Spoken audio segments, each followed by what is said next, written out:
बच्चों, let's read this question.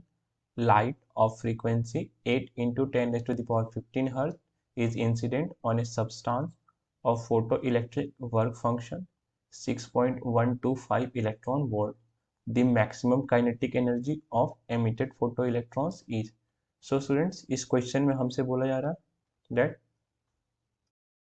एक light waves जिसकी frequency 8 into 10 raised to the power 15 hertz है और इस फोटो इलेक्ट्रिक वर्क फंक्शन इस मेटल प्लेट पर ये इंसिडेंट हो रही है और इसकी वर्क फंक्शन है 6.125 इलेक्ट्रॉन वोल्ट. अब हमें बताना है कि इससे जो इलेक्ट्रॉन्स एमिटेड आउट होंगे उसकी मैक्सिमम काइनेटिक एनर्जी कितनी होगी. That please note the key concept of this question which is when a light or electromagnetic radiation of sufficient energy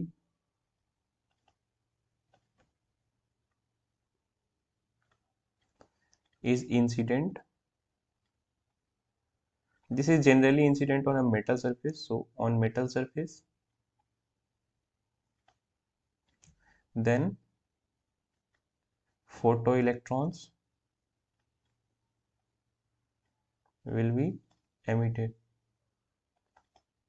or you can directly say that electrons are emitted since electrons light की वजह से emitted हुए, इस वजह से उन्हें photo electrons कहते हैं. So students, let's say this is the metal surface in which light is incident. Now अगर इस light, let's say we are evaluating this electron, so ये इलेक्ट्रॉन न्यूक्लियस से कुछ अट्रैक्टिव फोर्स की वजह से इस सरफेस पर बाउंड होती है. बट अगर इस लाइट के पास एनफ एनर्जी हो कि इस इलेक्ट्रॉन को उतनी एनर्जी प्रोवाइड कर दे कि ये मेटल के बाउंडनेस को छोड़कर, न्यूक्लियस के बाउंडनेस को छोड़कर सरफेस पर आ जाए, देन इलेक्ट्रॉन्स एमिट हो जाएंगे. एंड लेट्स से इसको एमिट होने के लिए minimum energy, let's say minimum energy 4 electron volt की जरूरत है और दिस इंसिडेंट लाइट की पास एनर्जी है 5 इलेक्ट्रॉन वोल्ट. सो ये एक्सेस एनर्जी 5 - 4 ये हमें इस इलेक्ट्रॉन की काइनेटिक एनर्जी में मिलेगा. But students, let's say this is the electronic arrangement of this metal surface. Some electrons are deep inside. So हो सकता है that the internal photons पूरी एनर्जी एब्जॉर्ब ना कर पाए इस फोटोन की, बट आउटर सरफेस के इलेक्ट्रॉन्स पूरी एनर्जी एब्जॉर्ब कर लेंगे. सो इनके पास होगी काइनेटिक एनर्जी सबसे ज़्यादा. डेट इज, इस पूरे प्रोसेस को हम लिख सकते हैं that energy carried by photon is h mu. This must be equal to stopping work function, that is energy, minimum energy required to eject the electron. This is h into mu naught plus kinetic energy max. और students हमें kinetic energy max की value find करनी थी. Now on substituting the values,